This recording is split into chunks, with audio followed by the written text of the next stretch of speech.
谁是漫威最爷们儿的男人？美队、雷神、绿巨人？很显然都不是。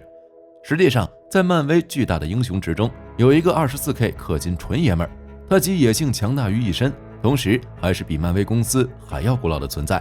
而州长阿诺德·施瓦辛格出演的真人电影，更是赋予了他雄性荷尔蒙浓度高到足以呛死人的健美身材。他就是漫威第一猛男蛮王柯南。此柯南可不是那个住在东京走哪儿死哪儿疯狂麻醉邻家叔叔的死神小学生。如果说江户川柯南是东邪的话，那蛮王柯南大概就是吸毒了。他是欧美奇幻文学史上非常重要的一笔，诞生于1932年。作家罗伯特·欧文·霍华德在杂志《诡力幻谈》上发表了一篇名叫《剑上凤凰》的故事，野蛮人柯南这个角色就此诞生。而《诡力幻谈》这本杂志路子也是非常野，早在1928年，就有一位略微自闭的待业青年在这本杂志上刊载了一部在日后小有名气的作品《克苏鲁的呼唤》，而这位小伙的名字叫霍华德·菲利普斯·洛夫克拉夫特。就这样，绿色肥胖触手怪与荒野肌肉猛男在这本画风诡异的杂志上一同茁壮成长。两位作者在现实中也成了不折不扣的好基友，在构思小说时互相参考，因此有时候柯南甚至会被漫画和跑团刻画成克苏鲁神话中不可名状的怪物交战过的猛男。要知道1932年这个年份可是古老到连漫威漫画公司都还没成立，漫威这个名字得到1939年4月一个作为电影院赠品发放的杂志《电影连环画周刊》上才为人所知。不过当年那个半鱼半人的英雄纳摩显然是比不上此时柯南的咖位，那柯南又是如何成为漫威这个小辈英雄之中的一员了呢？答案很简单，版权。漫威这家公司这么久的历史中，版权一直是票子、乐子、乱子的不限量供应商。90年代，漫威在经济上遇到了点小问题，卖了大量版权，直到现在都还在为此擦屁股。但俗话说得好，搞人者人恒搞之，反过来道理也差不多。卖了一大堆版权的漫威也没少捣鼓版权这方面的事，而柯南的版权就是其结果之一。漫威是这个角色第一任漫画发行商，所以漫威和柯南之间基本是我管你叫哥，你管我叫爸，咱们各论各的，一副共轭父子般其乐融融的景象。漫威搞到柯南的版权后，在1970年到2000年间，前后后在650篇漫威漫画里登场。后来柯南的版权落入各大漫画发行商手里，其中比较有名的比如地狱男爵的东家黑马漫画，就这么在外游荡了19年，直到2019年，这位野蛮硬汉终于重返漫威。而在事实上，蛮王柯南实际上正是剑与魔法这一奇幻小说分支的开创者，战锤系列和魔兽世界可以说皆受此影响，因此柯南的诞生是实打实的意义非凡。如今这个在当年非常新潮的文体已经不再是非主流选手，而是成为了奇幻小说领域的王道征途。只穿三角裤的猛男，露出度极高的美女，全村最好的宝剑，以及老巫师使用的魔法，再加上点似曾相识的野兽和不可名状的怪物，缝合上一点现实中神话传说的元素。有没有发现，如今很多欧美奇幻背景作品，甚至是漫威自己，其实很多时候都在按照这个路数塑造一位英雄。蛮王柯南就是这一切的开创者。柯南这个角色具有漫威英雄池中罕见的野性与复古感，比起浩克那种带着科技背景的变异，他更像诞生自传说中的英雄。毕竟剑与魔法这个概念，如果要追根溯源的话，最早就是在神话传说里，赫拉克勒斯、库丘林和齐格弗里德这样的怪物猎人。而蛮王柯南这个称号自然也不是夸他很有礼貌，他这辈子有不少求职经历，做过奴隶，当过小偷，干过海盗，也成为过雇佣兵，有时候甚至是将军和国王。而野蛮一直是柯南身上最大的标签，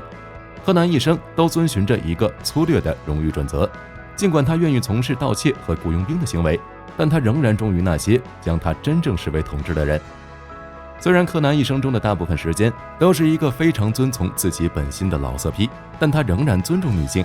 他有时对他那个时代的文明人如何出售他们的女儿，并将他们当作财产对待感到震惊。由于这些古老作品的独特魅力，所以漫威在1970年获得了罗伯特·霍华德作品的漫画版权，开始将其笔下的角色柯南、红发索尼娅所罗门·凯恩、库尔王等角色正式引入漫威宇宙。在2019年，柯南的版权重回漫威，漫威不但推出了多部柯南的个人漫画，并且在2020年，艺术家麦克·迪奥达托还有5个月合同到期之际，作为送别礼物，让迪奥达托自己挑选喜欢的英雄，组建一支野蛮复仇者团队，其中就包括柯南。他与奇异博士、艾蒂卡、金刚狼、惩罚者、反毒液、密克、黑寡妇等漫威英雄组成了野蛮复仇者，一起对抗库兰加斯。同时，蛮王柯南还成就了另一个男人，那就是州长阿诺德·施瓦辛格。蛮王柯南这么有名的 IP， 自然没少诞生改编电影的计划。而1982年的《野蛮人柯南》不光是柯南第一次登上荧幕，同时也是施瓦辛格演艺生涯中至关重要的一部电影。此时，州长大人正处在从职业健美选手向演员转型的档口。此前，从1970年到1980年10年间，7次当选奥林匹亚先生，让他成为健美运动历史上最重要的人物之一。但这也让他在转型时面临一个比较尴尬的问题，那就是他的身材过于抢戏，所以接到的角色戏路非常狭窄。彼时的州长健壮的胸肌足以傲视当时全美的所有女明星，身材也保持着健美时期古典雕塑般的状态，这正中了野蛮人柯南剧组的要求。在搞定电影版权的同时，制片人们也在寻找柯南的演员，为此几个大男人可以说是变成世间猛男，包括史泰龙在内的各路硬汉都被他们纳入了备选方案。直到制片人看到了一部健美题材纪录片《施瓦辛格健美之路》，见到这个如同把纯爷们3个字刻在肱二头肌上一般的筋肉男时，制片人们一致同意施瓦辛格就是出演柯南的完美人选。最终，施瓦辛格签署了25万美元的聘用协议，条款中甚至规定，此后他不能出演其他的剑与魔法题材电影。由于身为健美冠军，当时的影坛实在找不出和他体型相近的替身，所以所有的特写镜头，包含具威胁性的骑马砍杀等，都必须由施瓦辛格亲自演出，无从假借。最终，野蛮人柯南果然大卖，这部电影也成了施瓦辛格能在娱乐业安身立命的最大机遇。于是，这之后又拍摄了续作《毁灭者柯南》，这也是施瓦辛格第一部能有续作诞生的电影。不过，这部电影虽然在其他国家很受欢迎，但在美国本土票房一般，所以普遍认为其不如前作。但是在2部电影的加持下，柯南和施瓦辛格在荧幕上画上了等号。后来上面提到的和柯南一起被漫威获得版权的红发索尼娅也被改编成电影，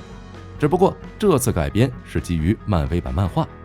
而施瓦辛格也在里面饰演了柯南的换皮角色卡利多。2个角色除了名字不一样之外，基本没有任何区别。最终，这部电影投入1600万美元，却只获得了几百万的票房，亏到卖裤衩。柯南的电影项目也只能暂时搁置了。直到2011年，千禧年电影公司推出了《野蛮人柯南》。比较巧的是，这次柯南的演员正是多年后将会在 DC 电影里饰演海王的杰森·莫玛。据说在甄选男主时，杰森·莫玛刚把衣服脱掉就被选中了，这也正是他第一部主演的电影。结果最后电影不光票房惨淡，评价也极惨，烂番茄新鲜度只有 24%， 就连海王本人都对此颇有嫌弃。曾在评价这部电影时说，我参与过很多糟糕的事情，演过不少我没有办法掌控的电影，野蛮人柯南就是其中之一，这是我最好的经历之一，但它脱离了掌控，并且变成了一堆垃圾。此后柯南这个 IP 就再次被搁置了。不过如今柯南的版权重回漫威，漫威也在不断的推出柯南作为主角的漫画。考虑到漫威对于 IP 未来的规划，搞不好将来有一天，这次猛男能借漫威之手再次推出美剧或者电影。你希望看到这位绝世硬汉与漫威众英雄在荧幕上并肩而立吗？欢迎在评论中留言。喜欢漫威的小伙伴点点关注。本期视频内容就到这里，我们下期再见。